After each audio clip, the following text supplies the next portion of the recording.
皆様 We now begin the third Nuclear Supply Chain Symposium.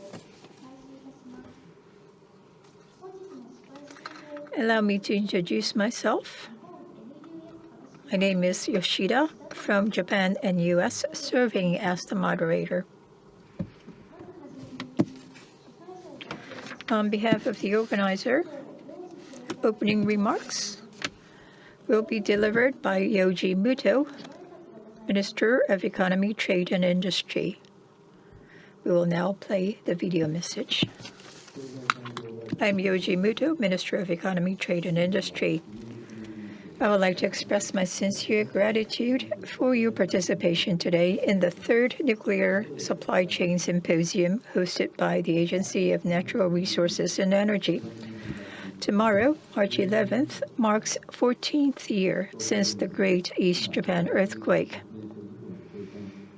To never forget the experience, reflections, and lessons learned from TEPCO's Fukushima Daiichi nuclear accident is the unwavering starting point of our energy policy. The energy situation surrounding Japan is changing dramatically. Russia's invasion of Ukraine and the situation in the Middle East have reminded us of the risks of Japan's energy supply structure, which has a low energy self-sufficiency rate and high reliance on fossil fuels. With electricity demand expected to increase due to the progress of digital transformation and green transformation, and with the industry calling for carbon-free power sources, the country's strength will depend on whether it can secure the necessary carbon-free power sources. The 7th Strategic Energy Plan, approved by the Cabinet last month, clearly states that in order to simultaneously achieve a stable supply of energy, economic growth, and decarbonization from the perspective of securing decarbonized power sources, it is essential to make maximum use of nuclear power along with renewable energy, rather than engaging in binary debates of renewable energy or nuclear power. For the long-term and safe use of existing reactors, and for the development and installation of next-generation advanced reactors, supply chain and human resources are essential elements. It is important to maintain the supply system for parts, pass on the real field technology, and secure and develop human resources. Japan has a nuclear supply chain that boasts high technology and high domestic production rate for everything from pumps to valves, and high-skilled human resources.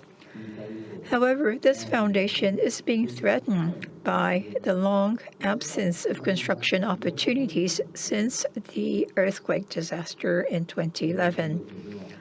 With a strong sense of crisis, METI has launched the Nuclear Supply Chain Platform Framework and has been working to maintain and strengthen the technology and human resources foundation.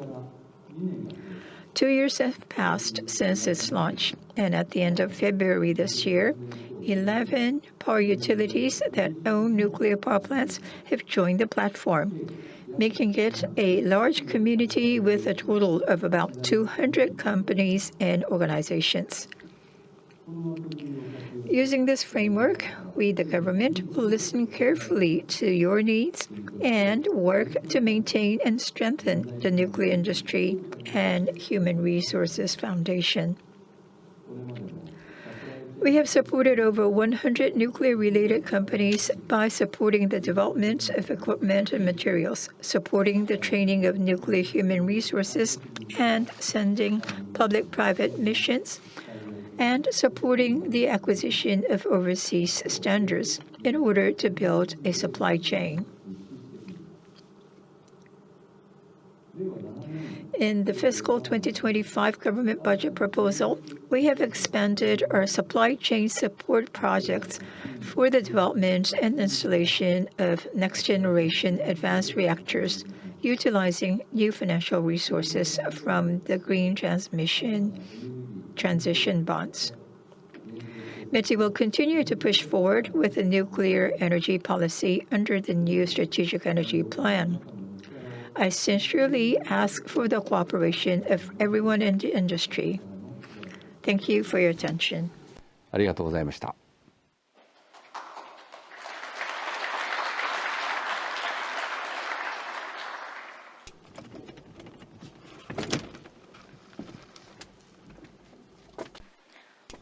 Thank you very much. I would like to move to keynote speech. I'd like to invite Mr. Yoshifumi MURASE, Commissioner for Agency for Natural Resources and Energy of METI, to discuss future nuclear energy policy. Now over to you, Commissioner MURASE.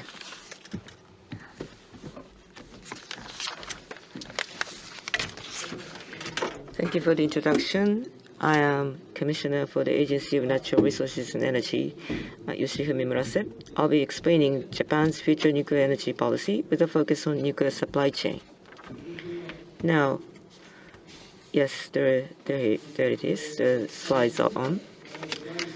Now, as the Minister said, we put together the 7th Basic Energy Plan the other day, and the starting point for that is the challenge that we are aware of. We depend on fossil fuels for over 70% of the energy for power source mix. So there is a very vulnerable energy supply structure, so stable supply was the starting point for the plan. So more recently, especially, data centers and semiconductor factories are being built, and there is a significant increase in electricity demand that is expected, and that would lead to upward trend in overall electricity demand. And this was completely different from the situation when we put together the 6th basic plan. So we are aware of this challenge. And on the left, you see the wide area organization, and there was a downward trend and then turned upward in last year, and then there was a further trend, and there's this forecast that is built on the solid numbers by this organization, and this is the forecast that we have based on the statistics. And so data centers and also semiconductor factories, and there is a shift from blast furnace to electric furnace.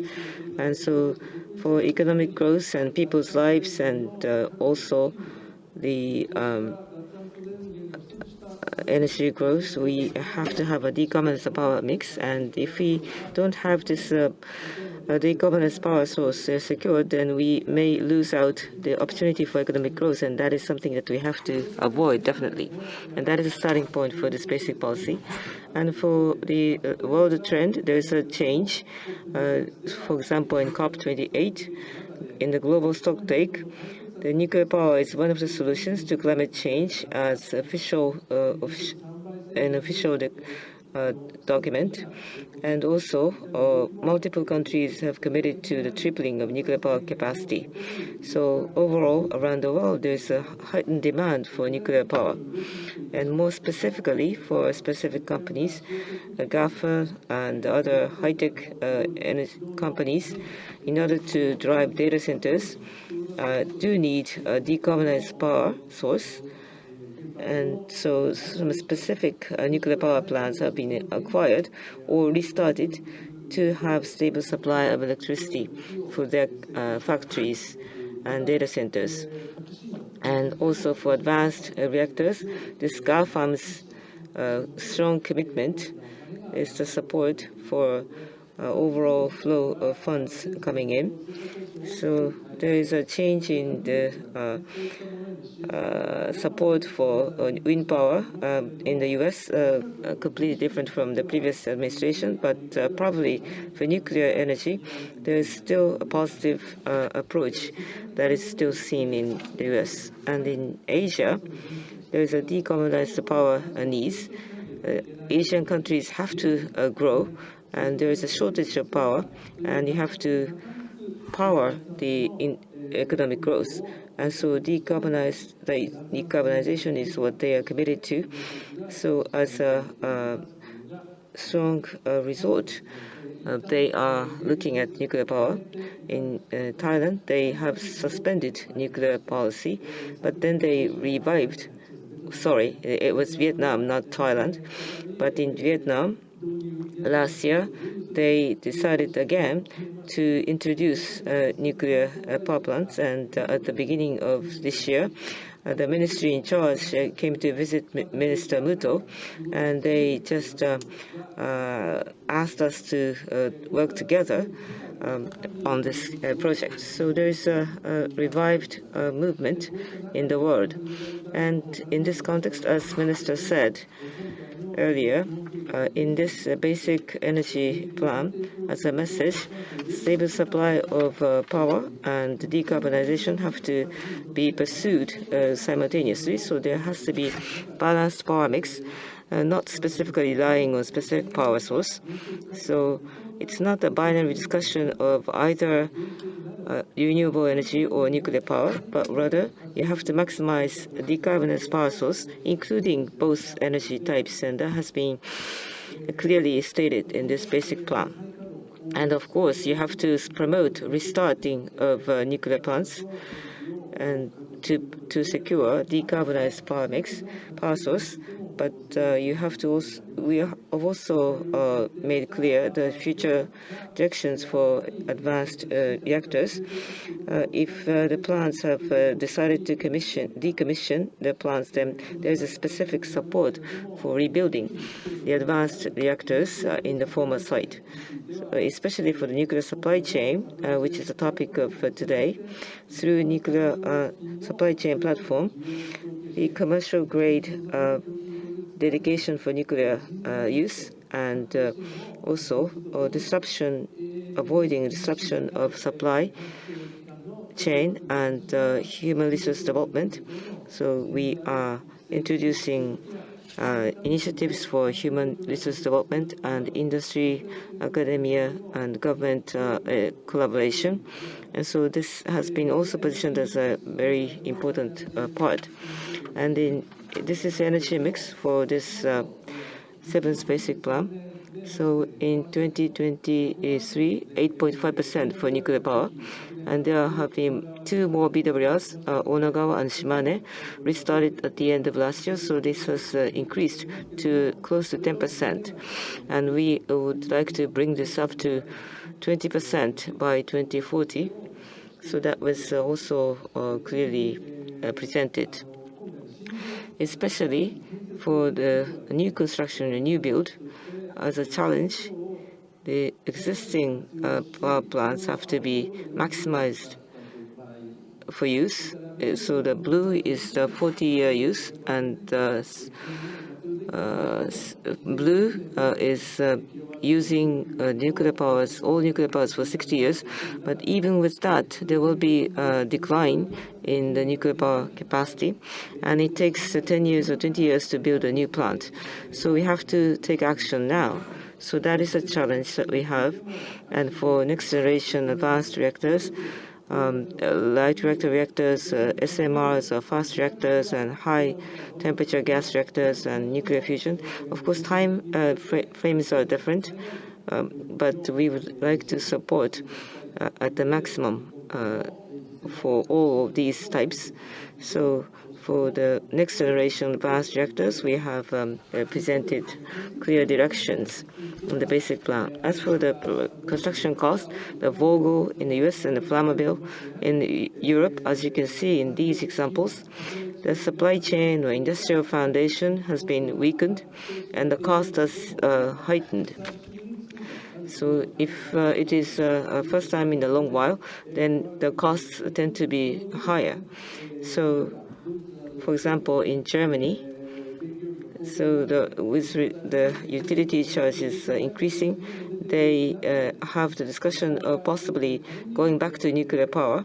But suppose there is a willingness to use nuclear power again, there is a foundation loss, so it's not that easy. So that is the discussion that is being floated. So we should avoid that and have to maintain and enhance the existing industrial foundation that we have.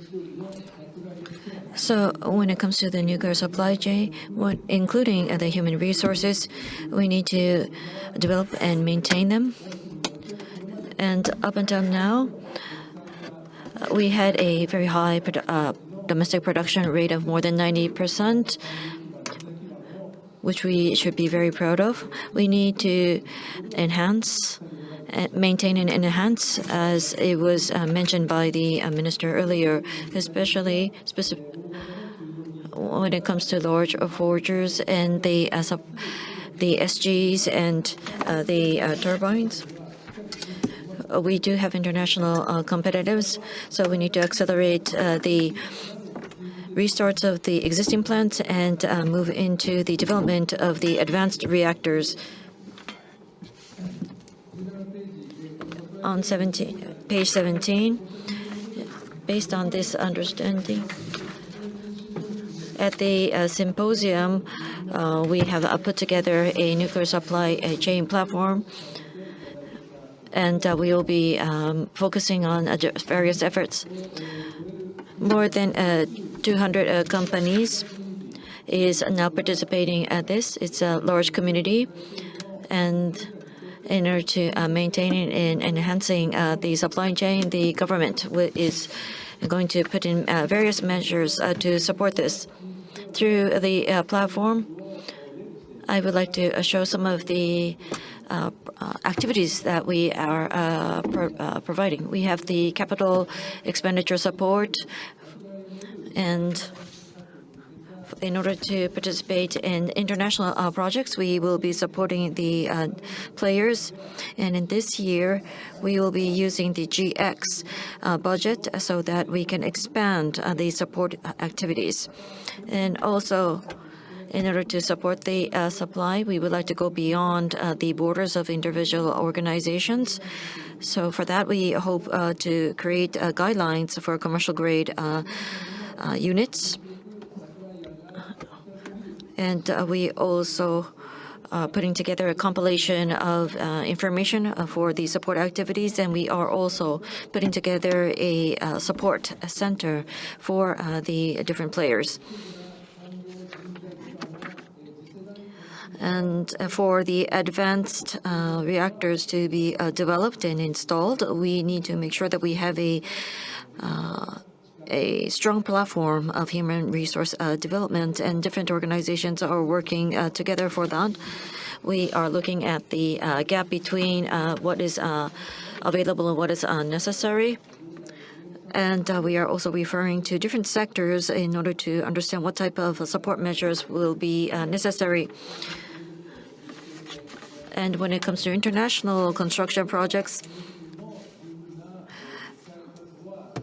it is very difficult to have the machinery processing done just within the domestic market. So we would like to have our players go after different international projects, and for that we are creating teams with different Japanese players. And now in countries such as the US, Canada, and the UK, where they are concrete construction plants, these teams of Japanese suppliers will be involved in the different activities.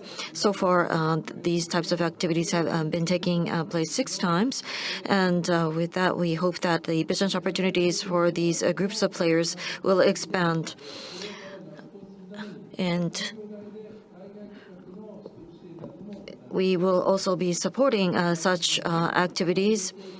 The Japanese organizations are able to comply with the domestic standards, such as the JSME standards, but we are looking at the necessary activities in order to fill in the gaps between the different standards, such as the Japanese standard and the ISO. So for that, we are going to conduct different study sessions for people to learn more about the different standards. And for that, we will be providing different types of support.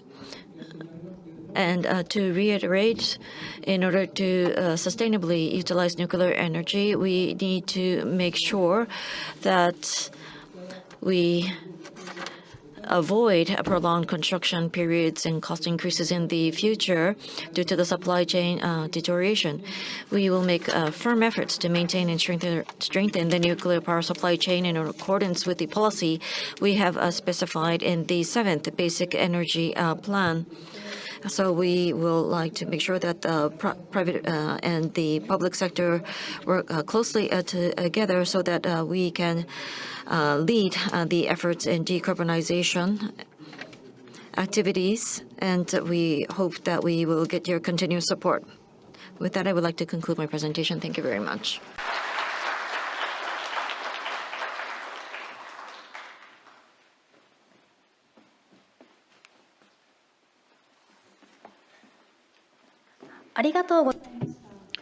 Thank you very much, Commissioner. We will now start session 1, the present and future of the nuclear industry. There will be 3 presentations during session 1. The first speaker is Professor Takumi Saito of the University of Tokyo. He will speak under the title Current Situation and Outlook of the Nuclear Industry. Professor Saito, please.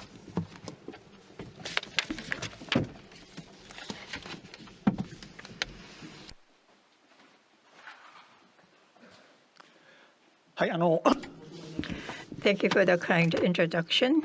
I am Saito of University of Tokyo. The title of my presentation is The Current Situation and Outlook of the Nuclear Industry. And towards the end, I'd like to talk about the human resources development, as well as educational and training needs. I will be participating in the panel as well. So this is the 7th Strategic Energy Plan approved by the Cabinet, as has been mentioned already. What's noteworthy is the significance of nuclear power has been reaffirmed. And so far, replacement of reactors have been mentioned, but now there are more proactive wording used. And this is the changes of the installed capacity, as mentioned by the Commissioner. So what do we need to do to translate this demand to demand? If the installment is extended to 6 years, this is the capacity projection.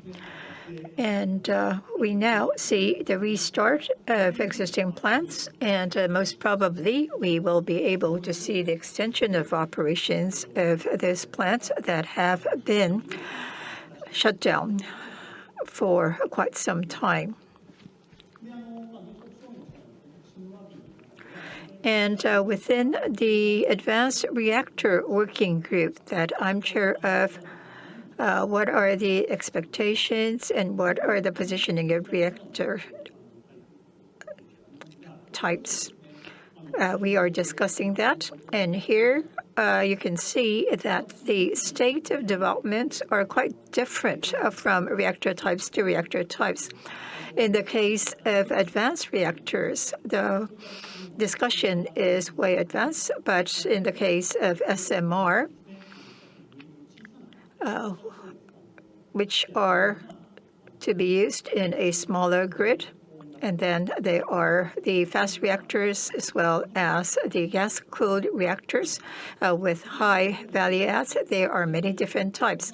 For advanced fast reactors, in 2024, specifics were discussed, and the demonstration approval process is to start in 2028 for the high-temperature gas reactor. In the second half of 1930s. Towards that, the permission and licensing plans are currently underway. So R&D is advancing at different rates depending on the technology. So what is the best mix is the question. At Atomic Energy Society of Japan, I chair a committee that is looking into the question of sustainable reactor and advanced reactors.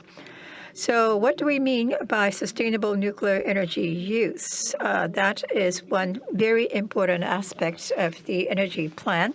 Of course, the nuclear is means to support sustainable society. So what are the requirements that are to be satisfied by nuclear? That is what we are discussing at the subcommittee.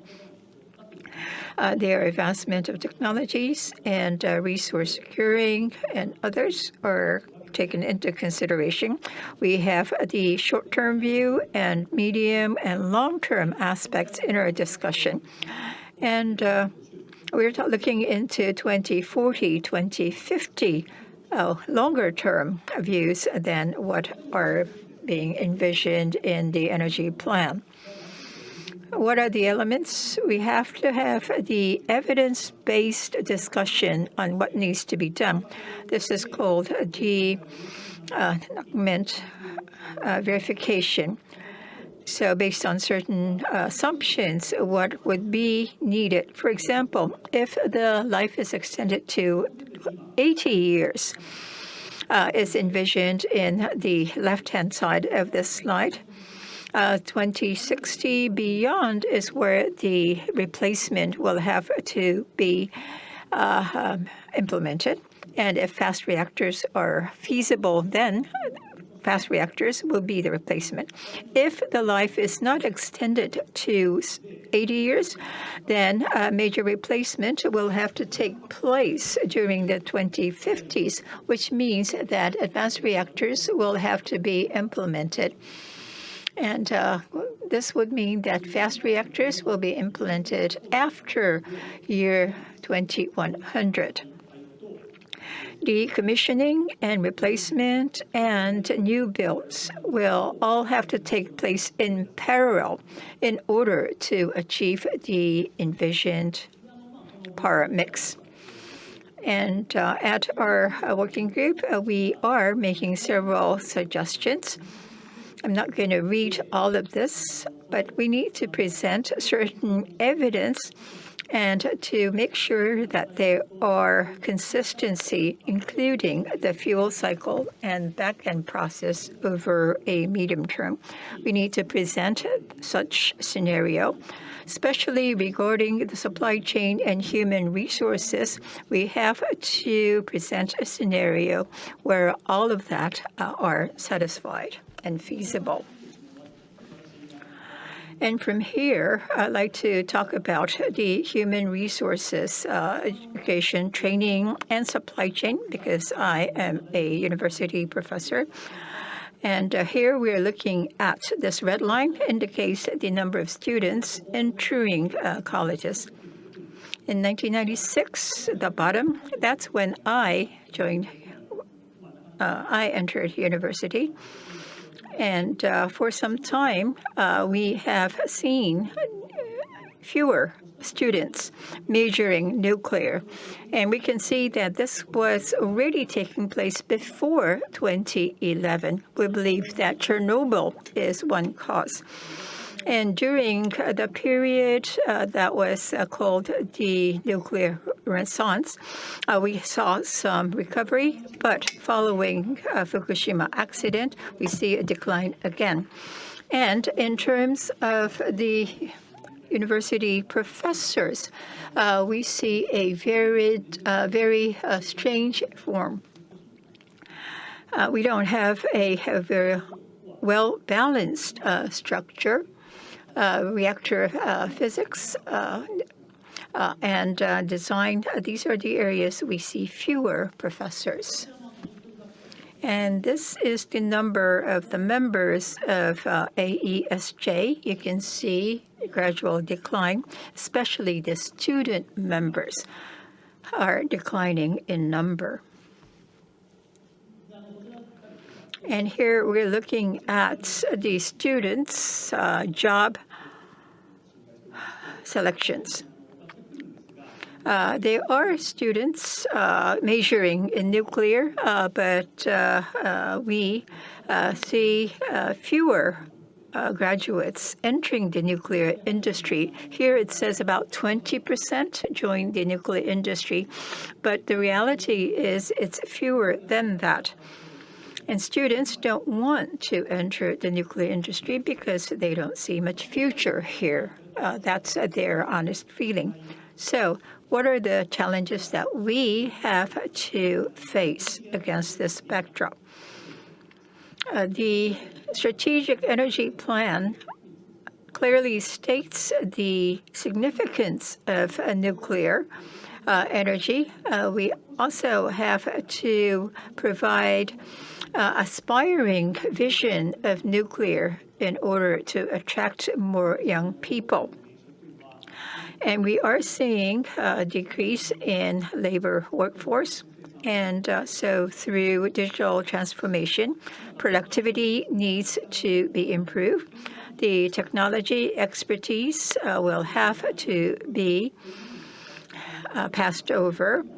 And young people today don't expect to work for the same company throughout their life. So we have to take that as a given as we consider the best way to train and develop human resources. As Commissioner said, at Tokai, I am involved in the operation of the vocational schools and engineering schools to train the future senior reactor operators, as well as operators, as well as workers at the plant. The size, skill, proficiency all differ from area to area, but we all need to address all of them. And in terms of supply chain and the technology maintenance, which is the theme of the panel discussion later, of course, we need to address this immediately. As we develop advanced light water reactors, as well as fast reactors and fuel cycle, we need to make sure that there is a solid, well-founded supply chain, because weak supply chain will lead to the lengthening of the development period, as well as construction cost increase. We also have to make sure supply capability is maintained to address, or by addressing the discontinuation or the obsolescence issues. What is needed is the predictability in the business. So that will lead to the orders. And with that, I will conclude my presentation. Thank you for your attention.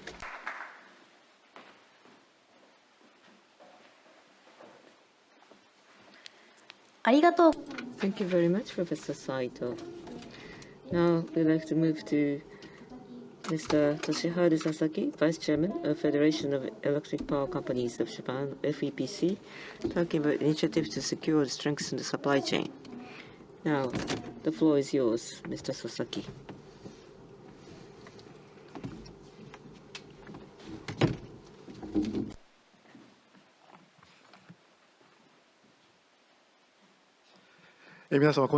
Good afternoon. I am the Vice Chairman of FEPC, Sasaki.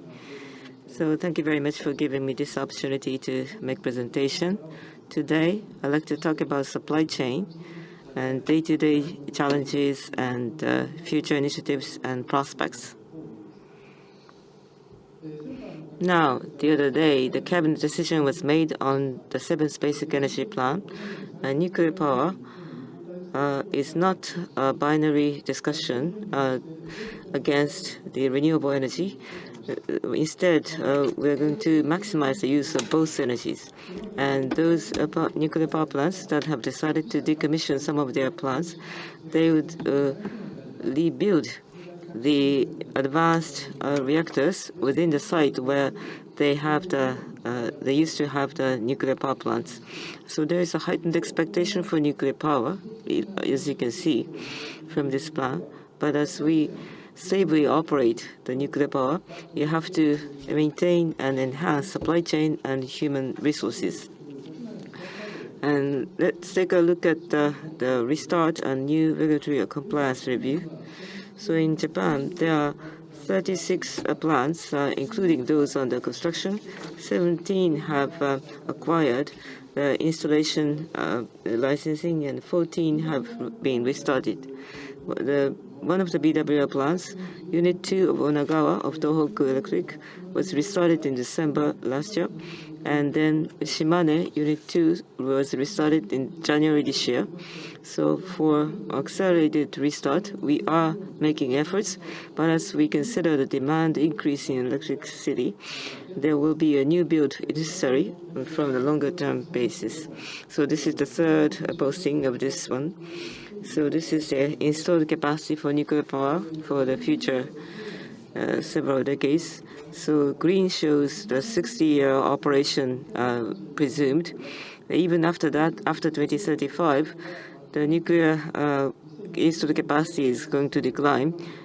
In 2040, 3,000 megawatts, and then 2050,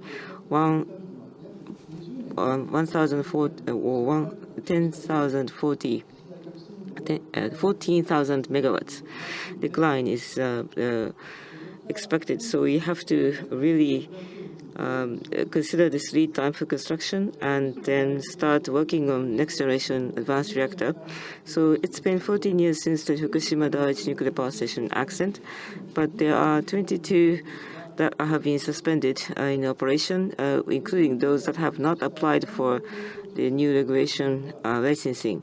In the industry survey that was recently done, the biggest impact of this operation suspension was the weakened technological capability, and that impact has been increasing year by year. And as the operation was suspended, the maintenance of technological capability and passage, there are fewer opportunities for on-the-job training. That is the biggest challenge, and this has been declining. But 78% has responded that is the biggest challenge, and also the difficulty in procuring services and goods because of suppliers' disappearance, and also dispersion of technological capabilities because of manpower shortage. So it's not just the decommissioning, but the operation suspension, but decommissioning has been done. So there are few opportunities for refueling outage maintenance activities, and there is decreased experiences of actually playing with the equipment. So there are less opportunities for suppliers and manufacturers, and they have been exits. So we have to address this properly and squarely. And there are front-end and back-end fuel processing and reprocessing industry that is required for nuclear power as well.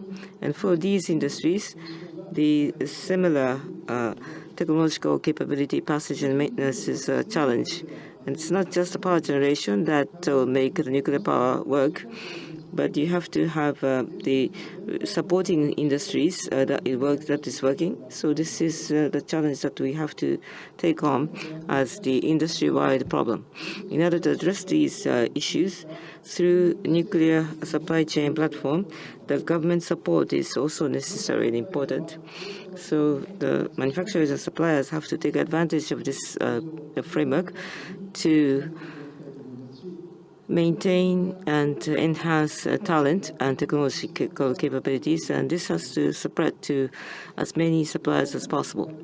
And further challenge is the securing skilled workers, especially those who are producing products in factories or install the products in the site. You have to secure skilled workers, and this is also the JAIF's data, but those that are engaged in nuclear power has been declining since the earthquake in March 11, and there's a 45% decline in especially in nuclear industry. So the seasoned skilled workers are getting aged, and also there are less opportunities for maintaining the equipment. So that has impacted the difficulty of securing skilled workers. And as a utilities initiatives, I'd like to talk about the discontinued products management. So the manufacturers and suppliers are exiting from the businesses. That's what I said. But in addition, the delivered products have become outdated, and the production of the components and products have been discontinued as well. And there are many reasons behind this, but Athena has issued the guideline on this, and based on that, each utility has been addressing this discontinued product issue. And this is an example from Kansai Electric Power Company. So they have to have a day-to-day communication with the plant manufacturers, but twice a year, 5 PWR utilities and plant manufacturers, 2 of them, get together to have information exchange, and once a year, they have individual meetings with each of the suppliers so that they can get information about discontinued products as soon as possible. So you have to consider the initiatives and then reflect them in the maintenance plan. So they are running the PDCA cycle. So how fast and widely you can get information is a key question, and that would actually secure the system for procuring products that will be discontinued. And in order to secure and maintain the talent in the nuclear industry, what is most important is the productivity of the businesses. And these are the national policies regarding the use of nuclear energy, how much nuclear power will be installed by when. There are specific roadmaps that are presented in different countries. So if there is a number of kilowatts and also number of units to be constructed, to be presented by the government will help induce the investments by the utilities. And you have to improve the business environment and also financing environment in order to achieve these. And last but not least, so the basic policy for GX is stable supply and decarbonization and economic growth. And in order to achieve these, nuclear power is essential. And in order to maximize the use of nuclear power, we are getting united in the industry to proceed with the safety as the utmost basic policy. And we have to promote the next generation advanced reactors in order to avoid the reduction in the installed capacity. So to that end, the government has to improve the business environment for nuclear power and to provide the clear plan for the construction, and that would heighten the predictability of the business, and that would lead to the maintenance of supply chain and enhancement of supply chain, and also continued development of nuclear power. So as utilities, we are working with government, suppliers, and construction companies which are supporting the nuclear industry, and then address the issues on a steady basis. So I'd like to ask for your continued support. Thank you for your attention.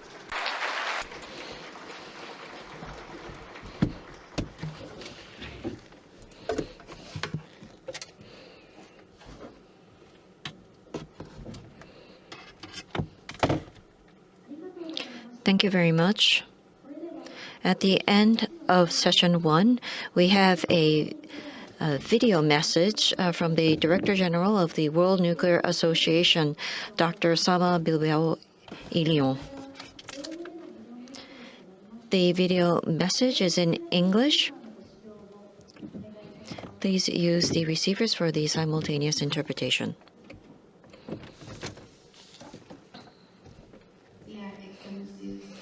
ご参会の皆様、同僚の皆様、未来のクリーン Hello and welcome.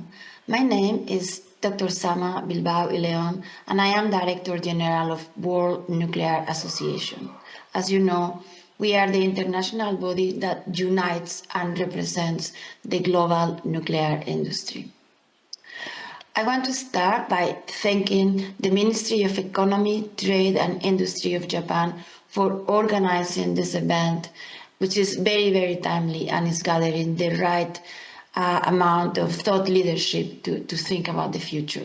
And I am truly grateful for having given the opportunity to share some of my thoughts in this message with all of you.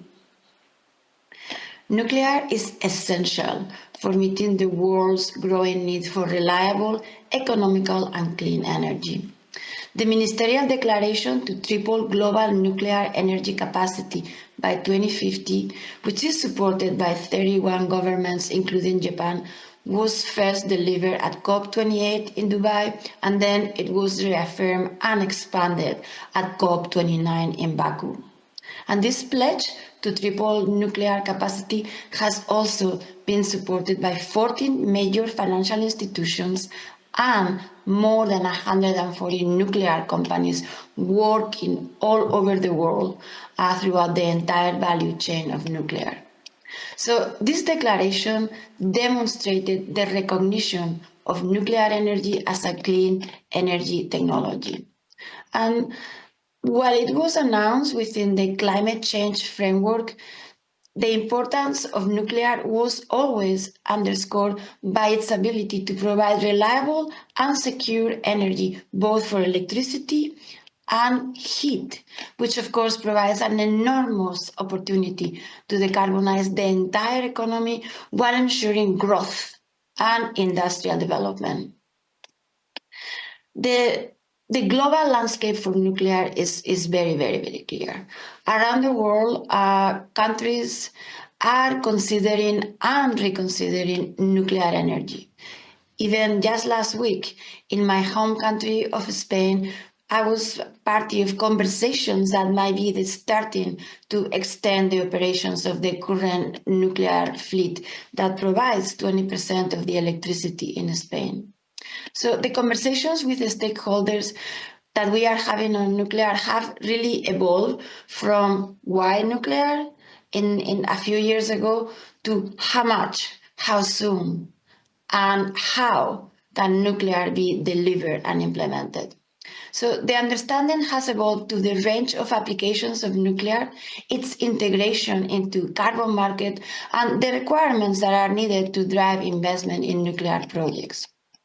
I think the most significant shift among policymakers has been the return to pragmatism and realism and the progress that has been made to translate energy policies into actionable industrial strategies and plans for growth.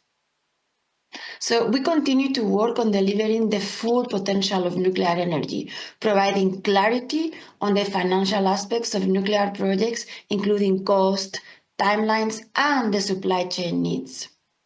Now, focusing on Japan, I think that the recent approval of the 7th Strategic Energy Plan that includes nuclear to ensure power supply security and achieve net zero by 2050 is very important. And I think it's very important in the context of maintaining the competitiveness of the Japanese industry and economy.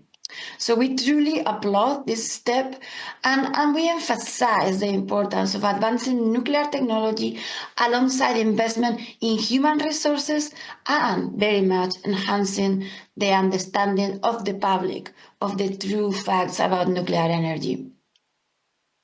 Nuclear energy stands out as a cornerstone of the Japanese strategy and also maximizing the use of existing reactors. And extending the lifetime operations can ensure a stable and reliable energy supply while reducing the Japanese carbon footprint. But more nuclear on the grid will help lower electricity prices, protecting against volatile fossil fuel prices. So then looking ahead to 2040 and beyond, I think that there is opportunity to develop and install innovative next generation reactors. Innovative light water reactors, small modular reactors represent the future of nuclear technology, offering enhanced safety, efficiency, and sustainability. And this can generate more than electricity, as decarbonized sources of heat and power, significantly contributing to industrial competitiveness and economic growth, as well as providing socioeconomic benefits for improved quality of life.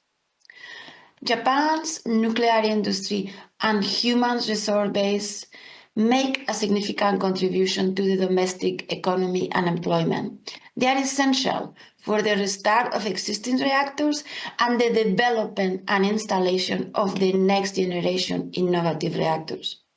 To maintain and strengthen the industrial base, it is crucial to invest in human resources, ensuring that we have the skilled workforce needed to drive innovation and, of course, to maintain operational excellence. Moreover, the public and private sectors must work together to encourage participation in overseas projects where market expansion is envisaged. This collaboration will not only strengthen the nuclear supply chain, but also will position Japan as a leader in the global nuclear industry. At the same time, enhancing public understanding of nuclear power is also vital. Public perception will play a significant role in the acceptance and the success of nuclear energy initiatives. We really must engage with communities and provide transparent information and address every concern to build trust and support for nuclear power. I think that by fostering a well-informed public, we can create a positive environment for the development and the implementation of nuclear technology. I want to close returning back to the global goal of tripling nuclear capacity. To achieve this goal means that we are going to need existing nuclear and new nuclear, large reactors, small reactors, micro reactors, traditional reactors, and advanced reactors. All of them are going to be needed to produce electricity and for all the non-electric cogeneration application. And it is the supply chain which is going to need to produce the products, the services, the skill, and the innovation, as well as the drive for all of this to be realized. Today, there are 65 reactors around the world under construction, and there are over 400 more at various degrees of project maturity in planning, totaling over 500 gigawatts of new nuclear energy, which is roughly halfway to achieve this goal of tripling global nuclear capacity by 2050. So I cannot emphasize enough that it is the supply chain who will build and deliver this expansion. And this is why, recognizing the importance of the global supply chain, World Nuclear Association will host our first ever World Nuclear Supply Chain Conference in Poland, in Warsaw, this May. Because this is going to provide a forum to mobilize stakeholders into strengthening and scaling up the global supply chain to truly deliver a prosperous nuclear energy future. Of course, there are challenges to overcome and to ready the nuclear industry for such an expansion. And of course, these challenges come with great opportunity and with many benefits for wider socioeconomic development. So I will close here by wishing you a very excellent rest of your meeting. And I also want to emphasize that World Nuclear Association and I remain supportive of all your efforts, and we are at your disposal to support you how to strengthen the international supply chain and the Japanese nuclear energy industry. So thank you very much.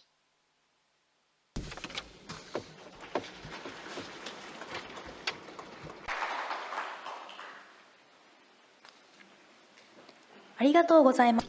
Thank you very much. We will now take a short break of about 15 minutes until 2:10, 10 minutes past 2. The rest of the program will all be delivered in Japanese. Therefore, the simultaneous interpretation service would only be for Japanese into English. Those of you who would no longer be needing the receivers, you're kindly requested to return your receivers to the registration desk. So this is going to be a 15-minute break. それでは It is now 2:10. We now start the panel session 2A, Approaches to Enhancing the Supply Chain. The facilitator of this panel session is Hiroko Kondo, the representative of Matrix K. At this session, we will have presentations for the enhancement of supply chain at different organizations. Hello, everyone. I'll be serving as the facilitator. My name is Hiroko Kondo from Matrix K. At this panel session, we'll look at the next generation advanced reactor, the countermeasures to supply disruptions and international collaboration. First, we'll have short presentations from the panel members. From Chubu Electric, we have Mr. Takanori Nagura, who is the Executive Director and CNO of Chubu Electric Power.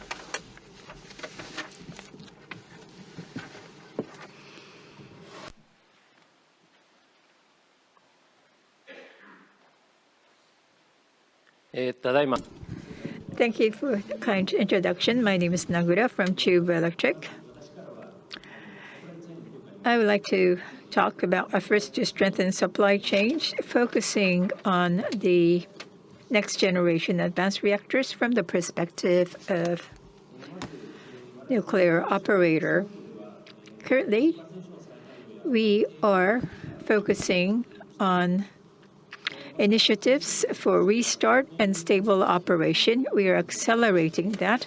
And in the meantime, there are nationwide collaboration for the promotion of decommissioning efforts and nuclear cycle establishment.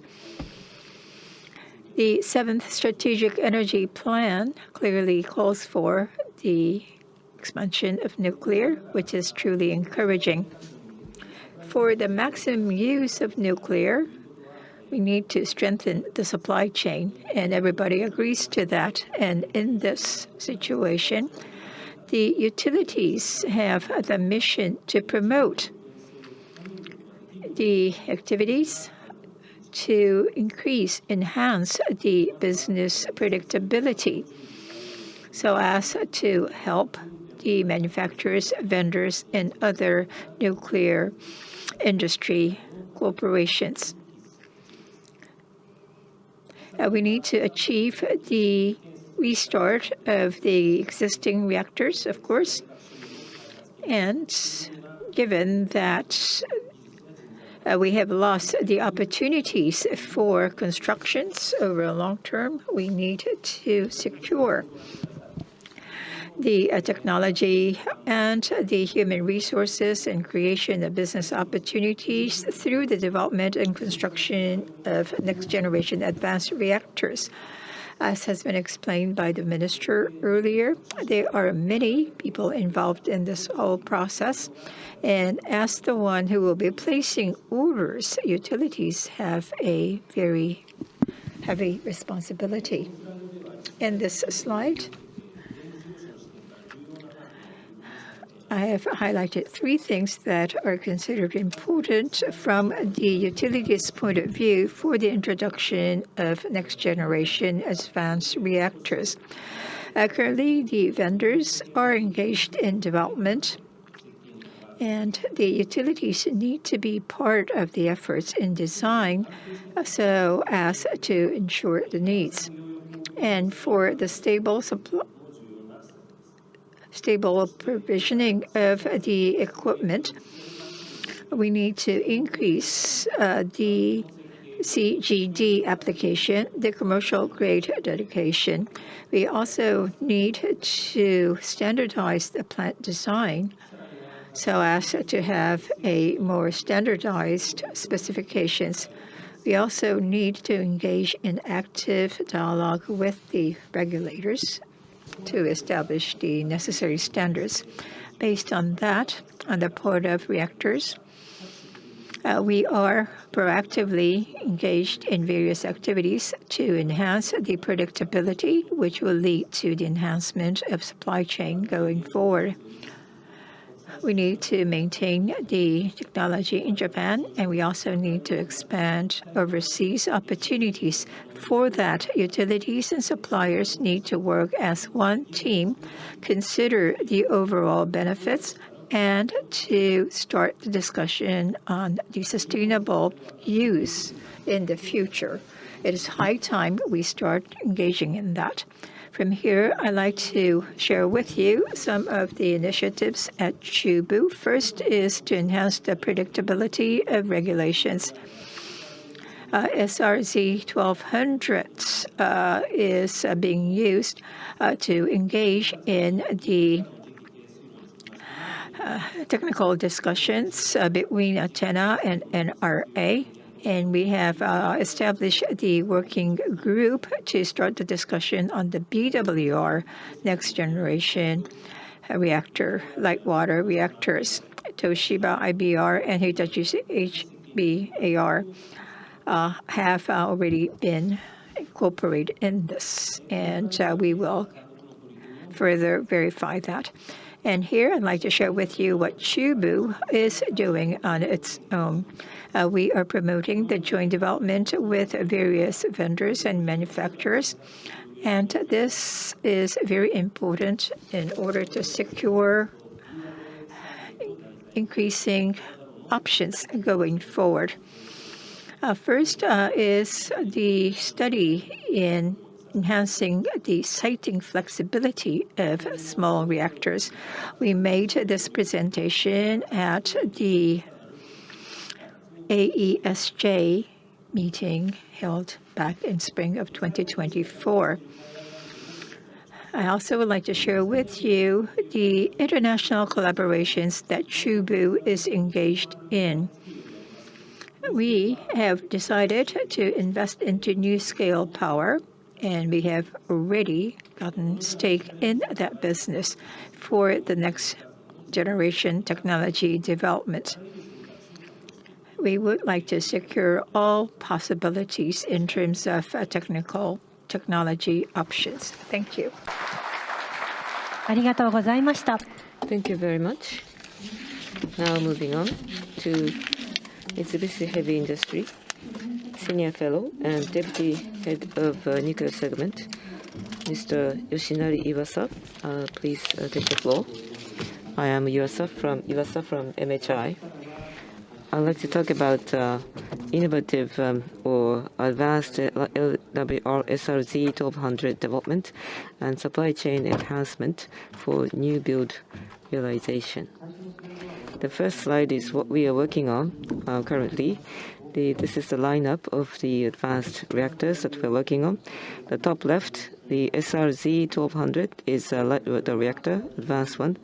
In order to future social needs, we have a small light water reactor on the top right, and also we were chosen the core company for fast reactors and high temperature gas reactor, and then there is also micro reactors. So we are promoting design and development of those types of reactors. In this slide, you can see the advanced LWR SRZ 1200 in more detail.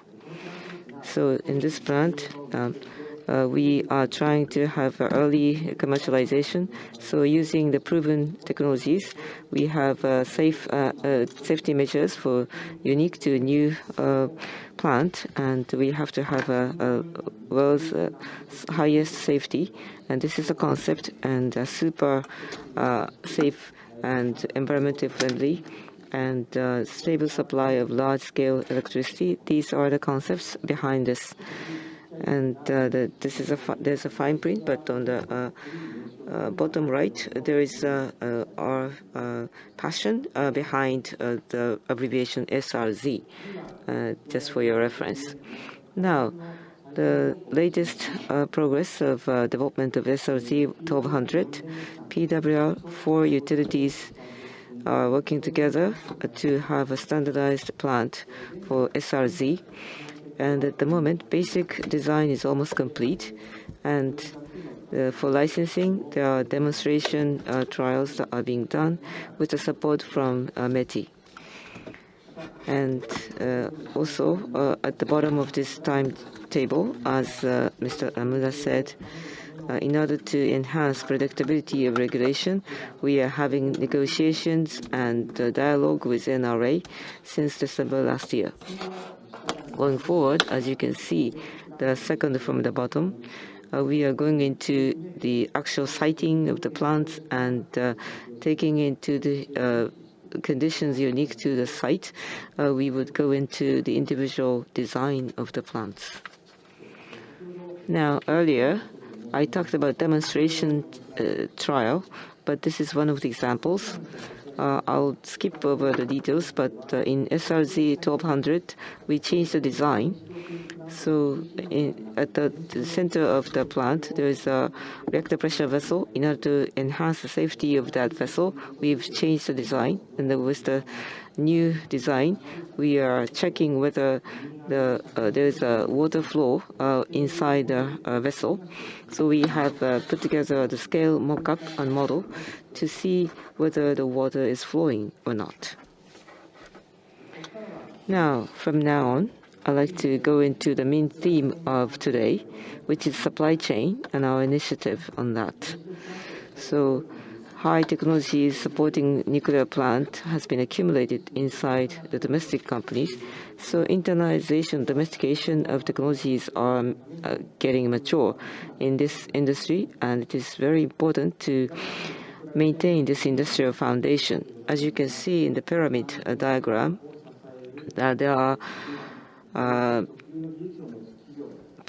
companies that have the nuclear power unique technologies to support plant manufacturers, and then there is also the companies that are providing components to nuclear industry with commercial grade components or technologies.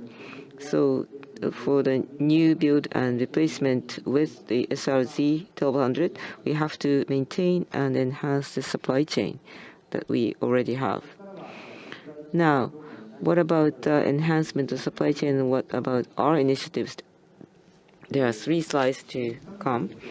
And in terms of technology, since the March 11th earthquake, because of the business opportunity disappearance, there are some suppliers that are exiting from this industry.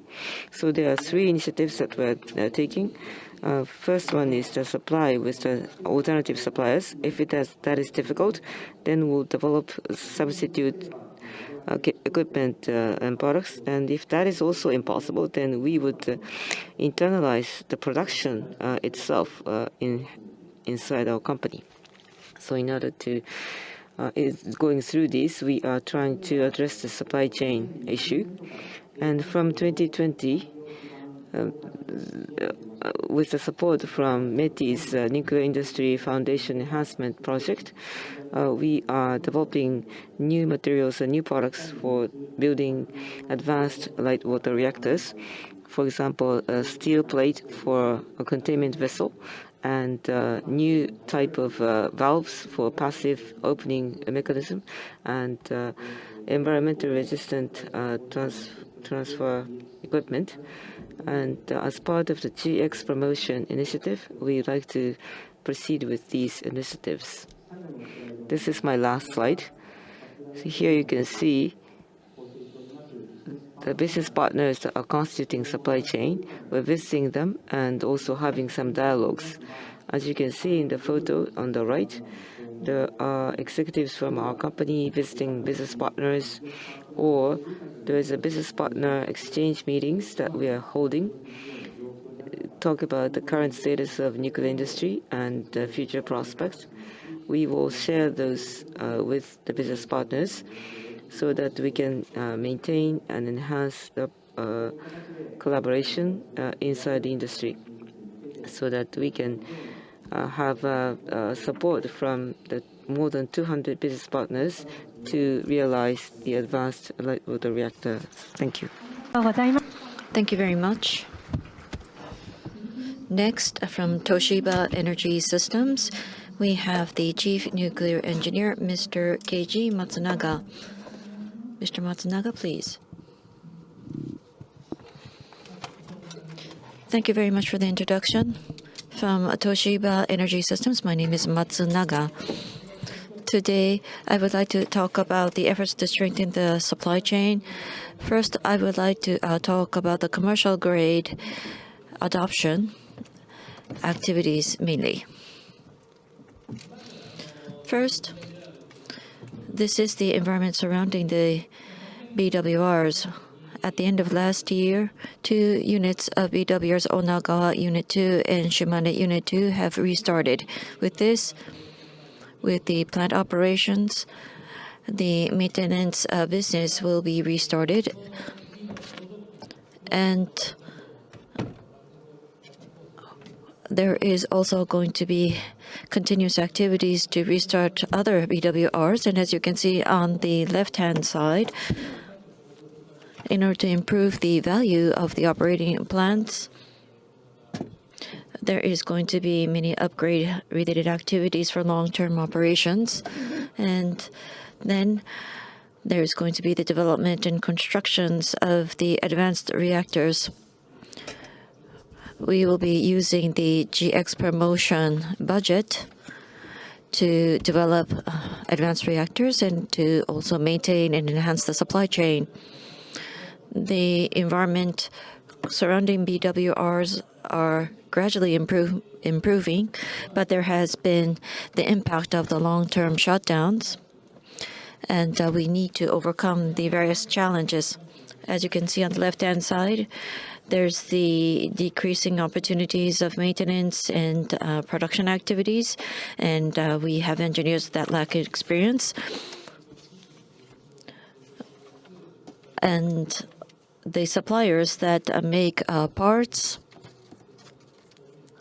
had the unpredictability of the orders, and there was also concerns regarding the future outlook of the nuclear power business. Adding to that,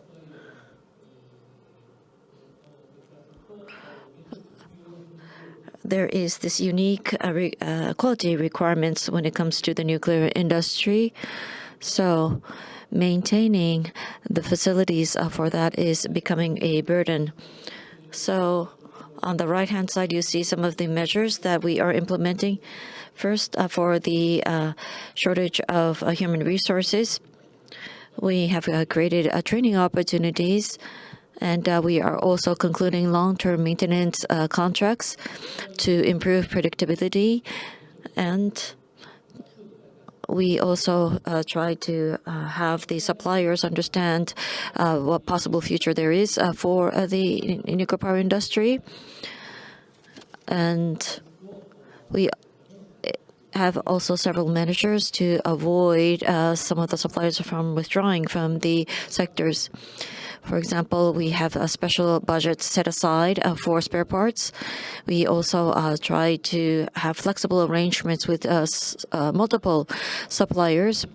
We are also trying to use a new technology such as 3D printers for new parts. And I will be also talking about the commercial grade dedication activities. And also, we are trying to create a scheme to maintain spare parts. Here, I would like to talk about the commercial grade dedication. activities.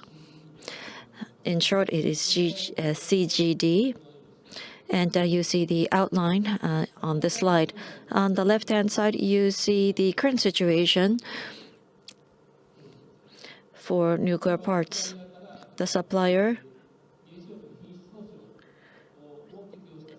would need to provide parts that meet the nuclear quality assurance standard.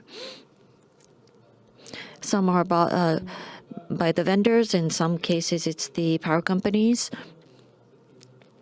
And the facilities will receive the parts that meet these quality standards. On the right-hand side, you see what happens after the CGD scheme is applied. The supplier will be able to use their own quality assurance standards. So that will be provided, and the purchaser will ensure the nuclear quality assurance. So the purchaser will do the verification and the evaluation, and then deliver the parts to the nuclear facilities. In other countries, this has been taking place for some time, and in the U.S., things have already taken place. So we are now thinking about this type of activity in Japan, and the study has started several years ago under the purview of ANRE. And it would be necessary for the industry as a whole to look into this type of activity for the CGD to be introduced.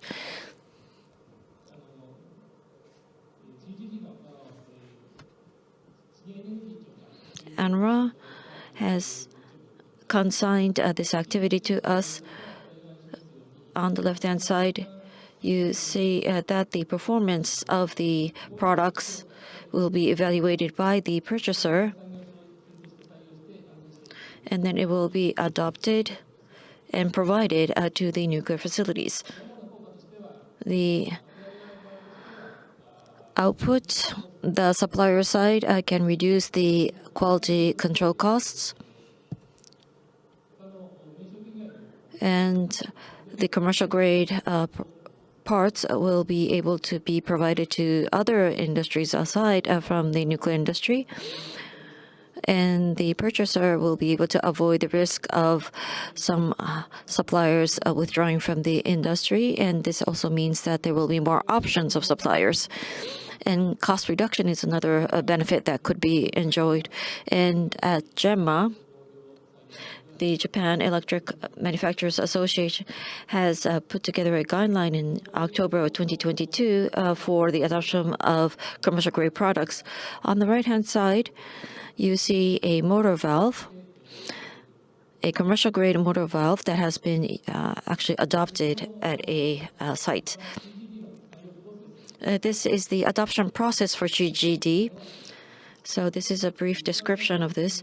On the top, you see there is a particular need for replacements, and then you see the selection, verification, and replacement.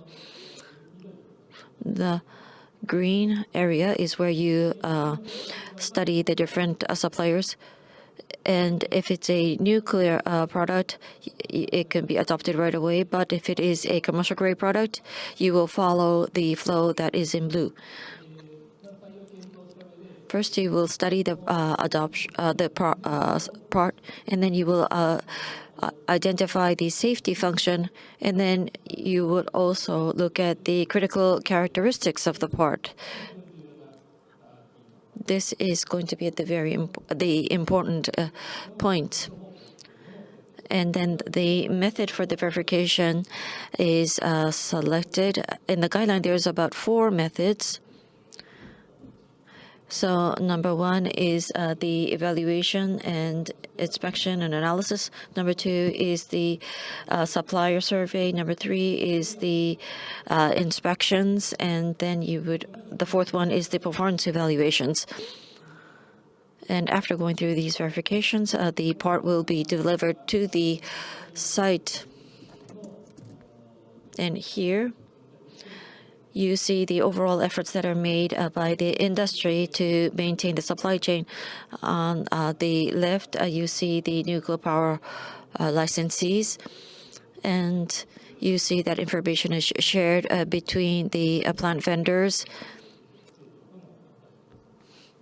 And conversations take place with the regulator as well as the operators. And you also see the platform of METI that is also being used to collaborate between the different players. And briefly, I would like to talk about the advanced reactors. We are looking at high feasibility, the improved safety, and also main power sources. So these are the concepts that we are applying for our development efforts here. You see the IBR that we are now looking into at Toshiba. We are hoping to create an environment or walls to avoid or the impact of aircraft collisions. And we are also thinking passive systems for the reactor core cooling and containment cooling. And if there is an accident, there is a core catcher at the bottom of the core where we will be able to catch the debris. And for the radioactive materials, we will have a double cylindrical containment vessel so that it would not be necessary to evacuate during a severe accident. With these types of ideas,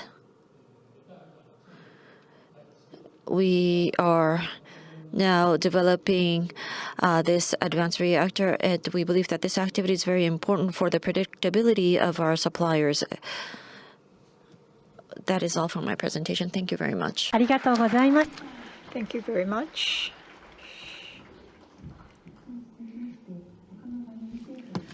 Last but not least, from Okano Valve, Mr. Keisuke Sakemura, who is the Executive Director and the Director of Valve Business and ERD Business. Thank you for the kind introduction. My name is Sakemura from Okano. Today, I'd like to talk about the human resources training and the overseas initiatives of Okano. First, the overview of Okano Valve. The company was established in 1926. We are marking the 99th year this year. Headquarters is in Kitakyushu City in Fukuoka. The plant is in Yukihashi. We have 335 people working on a consolidated basis. Development, manufacturing, maintenance of high-temperature, high-pressure valves for generation is the main core business. Here you can see the history of our high-temperature, high-pressure valve. We started the business in 1926. 6 years later, in 1932, for the first time in Japan, we established the steroids manufacturing process to be applied to valve. In 1963, we developed valves for the nuclear generation as well. And with the specification development in the nuclear industry, we have developed various valves. And we are collaborating with the plant manufacturers today to engage in the next generation advanced reactor valves. And in the patent section, the panel section, we do have the booth exhibiting our development efforts there. We do have the valve business and the production as well as maintenance of valves. And we are also involved in the ERD business, which is related to the periphery components. ERD meaning engineering, research, and development. The biggest characteristics of our company is that we are involved in the material development all the way to the shipment. So we have integrated manufacturing process. And through that, we are able to respond to specific requirements, specifications. And we are also allowing some third party to use our facilities as well. For the material used for other applications than valves, we are providing our facilities to be used by outside organizations. And these are the valve products on which we have patents. And we have many other products as well. So if there are any specific issues that you're faced with, please come to us. Now, in terms of human resources, securing and supplementing necessary human resources. We have the training facilities within our site premise, and we are involved in various education training programs related to the valve structure as well as maintenance. Some of the projects at the plant would require maintenance activities performed for the first time in many, many years. So to make sure that all the necessary expertise, proficiency are maintained, we do the simulation in advance so that the procedure could be confirmed as well as identifying potential risks. The training center is open to the outside organizations as well. The power utilities and plant vendors have taken advantage of this. And more recently, over a dozen training sessions are organized each year. For those companies that cannot send the people to our facilities, we dispatch our trainers to their specific locations for training purposes, providing the same training course. About overseas activities. As mentioned earlier, we are providing training using our training facilities within our premise to secure the necessary human resources. But over a long term, we believe that we need the projects overseas as well. And it will be very difficult for us to seek such opportunities on our own. So since 2022, we have been participating in the overseas occasion programs, through which we have visited many different countries. This is one example of that. This was a program that was organized by the government, which secures the confidence on the part of our overseas counterparts. So we certainly appreciate these opportunities, and we are seeing these participation in occasion programs resulting in specific business contracts. And we would like to continue to use this and ask for continued support. I understand that some of you are hesitant to participate in this occasion programs, but I strongly encourage you to take advantage of those. We do have maintenance sites at different parts of Japan. So if you have any questions, please feel free to come to us. Thank you.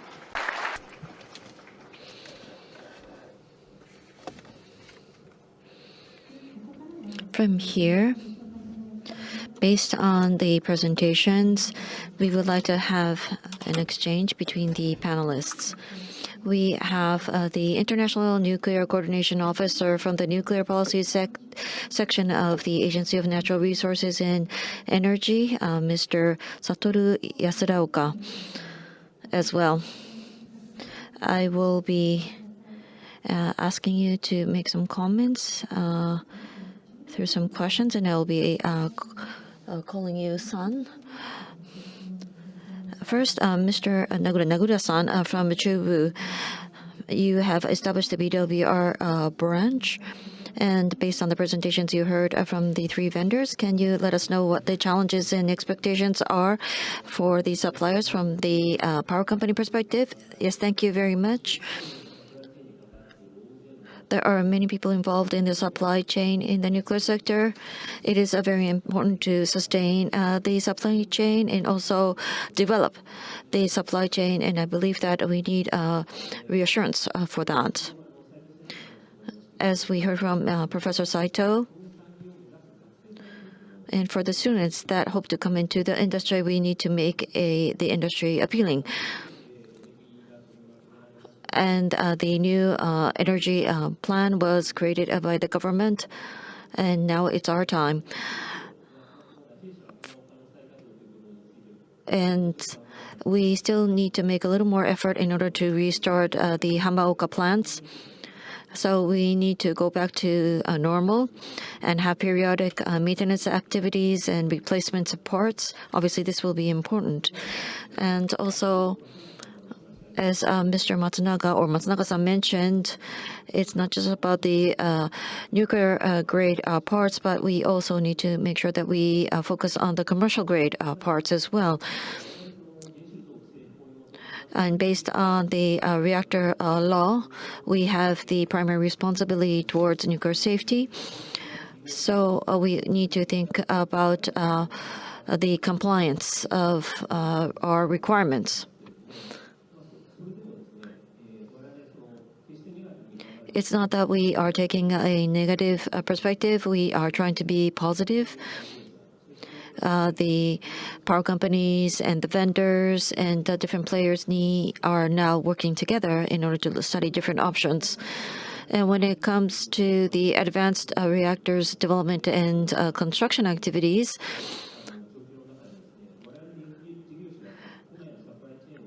we need to protect the supply chain. As a power company, we need to lead the efforts to improve the predictability of different business activities. And we also need to proactively share information to the players so that the suppliers can feel reassurance when they participate in this particular sector. That's all. Thank you. So you talked about that the power companies need to lead the efforts in order to improve the predictability of the business. This will be very encouraging for the suppliers. Mr. Nagura talked about CGD. Next, I would like to ask Matsunaga-san from the Toshiba Energy Systems. Can you give us your opinion about how we can maintain the supply chain? Yes, this is Matsunaga of Toshiba. As I mentioned in the presentation, now the BWRs are restarting, so improvements are gradually being made. But with the long-term shutdown, there is some issues with the engineers in terms of not being able to conduct different maintenance activities.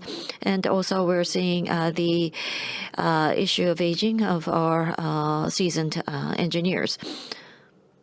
And we need to focus on those types of factors. And as I said earlier, the suppliers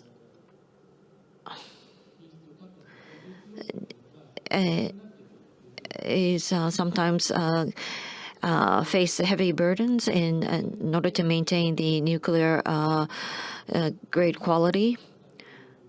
So for that, I believe that the CGD system would be one of the solutions for this challenge. While getting the support from the government, we are now moving forward with this. And as Mr. Nagura-san mentioned, maintaining safety at the nuclear facilities is maintaining the function of maintaining the functionalities is something that we obviously need to focus on. And we have to think about how we will be able to do so with the commercial grade parts and equipment. And information is in the guidelines, so we need to make sure that we fully use these mechanisms on an industry-wide basis. There are some examples that we can learn from from the other countries. In the U.S., we have actually supplied some parts to Vogtle, a nuclear power station in the U.S., and we have used some CGD parts. So we would like to refer to such examples. And we believe that it is necessary to have the right necessary mechanism for Japan. And that has been built with the JEMA guideline. And the Agency of Natural Resources and Energy has been heavily focused on this issue, and in order to realize the mechanism, trials are taking place. The reason why things are not moving forward is because there are no concrete examples. So we are now trying to conduct a trial with specific examples. So these are the types of possible solutions that we are discussing on a day-to-day basis. And when it comes to the power companies and FEPC and Athena, we are closely working together with these organizations so that this scheme can be adopted.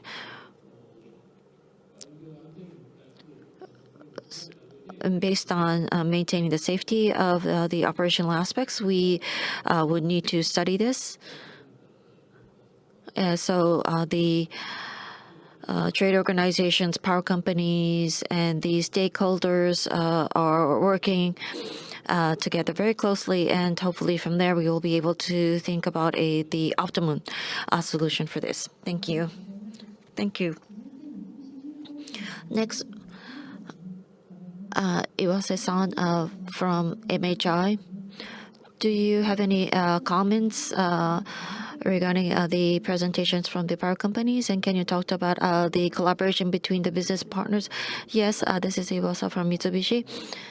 So now there's a high level of technologies accumulated in the Japanese corporations. This is one of the biggest strengths of the industry in Japan.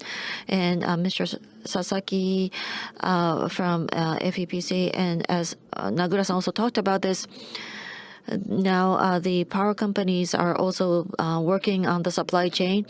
And as a plant vendor, we also agree to this idea. We call the suppliers business partners. And in order to maximize the usage of nuclear energy, we would like to work with them as partners. Specifically, we would like to develop products that is based on the support of the nuclear industry platform. And with the GX promotion activities, we would like to develop the materials and technologies for the fast reactors and the high temperature gas reactors. And also, Mr. MURASE talked about the capital expenditure support through the GX budget, which was a very encouraging message. In order to create a new plant, that will create many opportunities to procure many different equipment and parts. Along with the business partners, we would like to realize the next generation advanced reactors. Thank you. Thank you. Thank you. So Iwasa-san of MHI talked about increasing opportunities for procurement in Japan. Commissioner talked about the overseas missions of the suppliers, 6 of them altogether so far, and Okano Valve participated in all 6 missions. So Sakimura-san, can you talk about the future plan to acquire more market opportunities overseas? Thank you for the question. We do have extensive experience and track records in Japan, but the order is decreasing because of the situation here in Japan. And so for a medium-term to long-term development of technology and to maintain the human resources, we feel the need to have projects overseas as well, and we are proactively addressing that.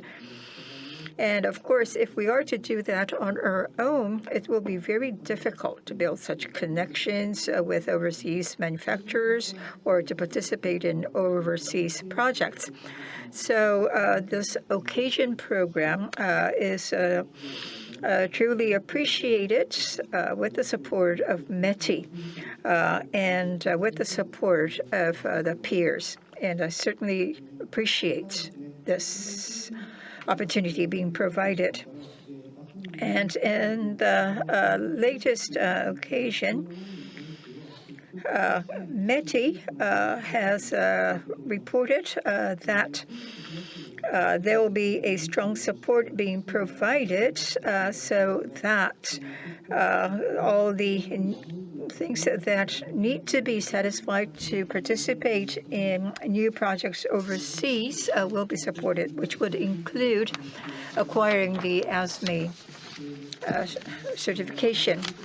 And we used to have ASME certification in the past, but unfortunately we had to give them up because we could not see the results.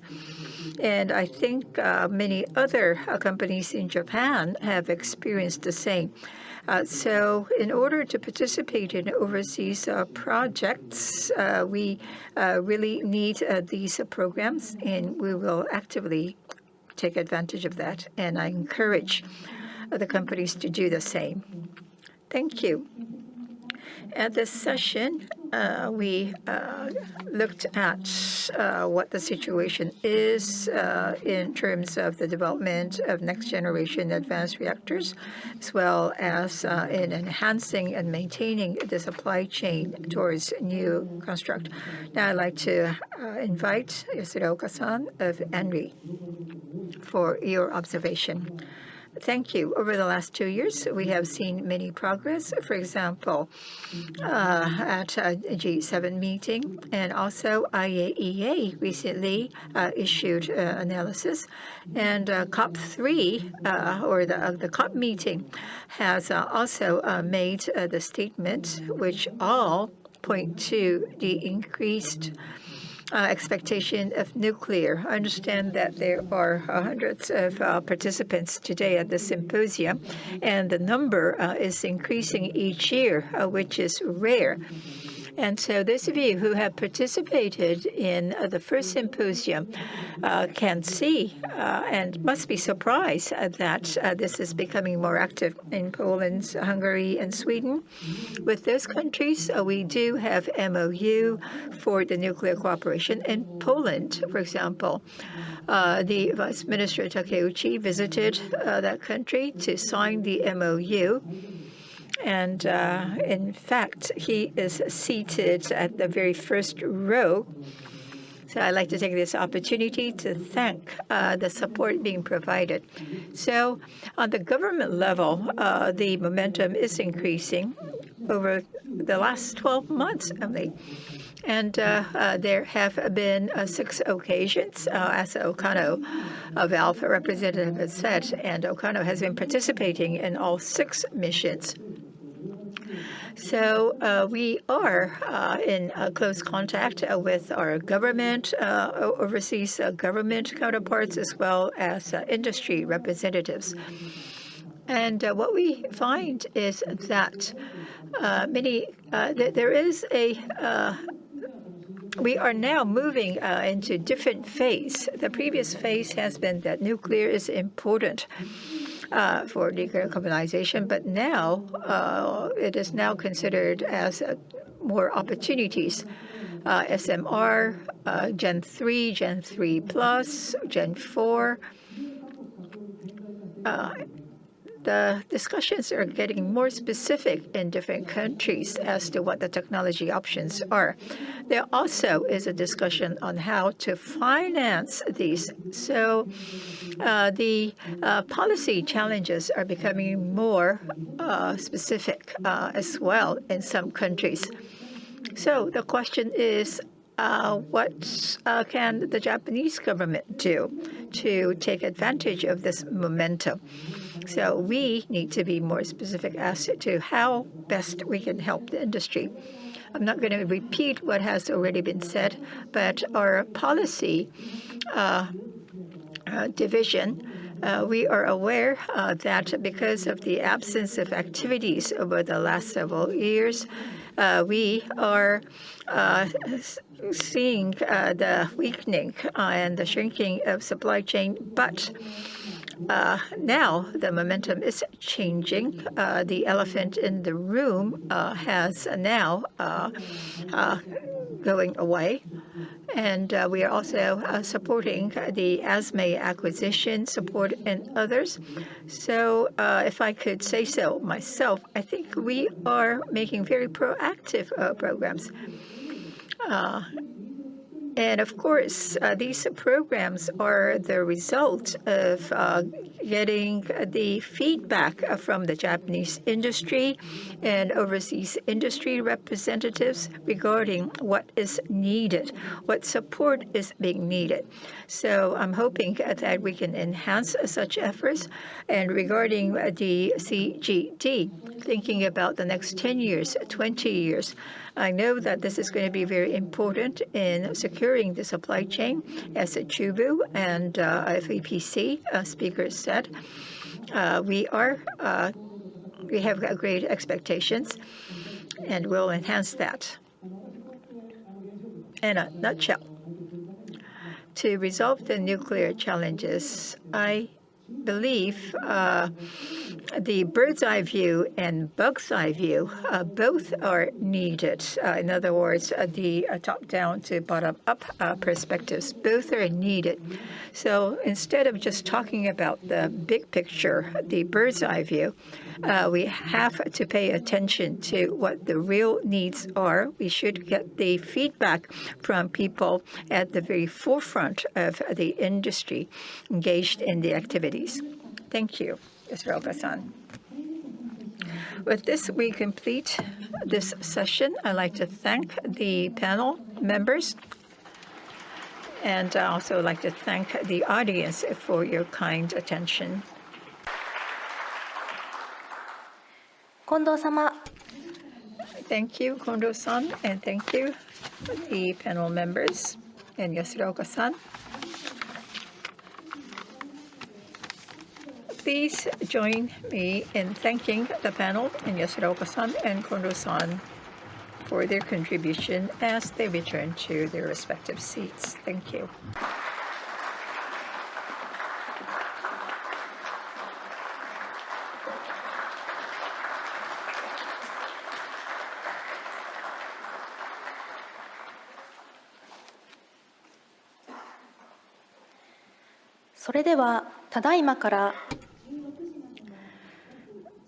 For the next 1 hour until 4 p.m., there will be poster session in room A.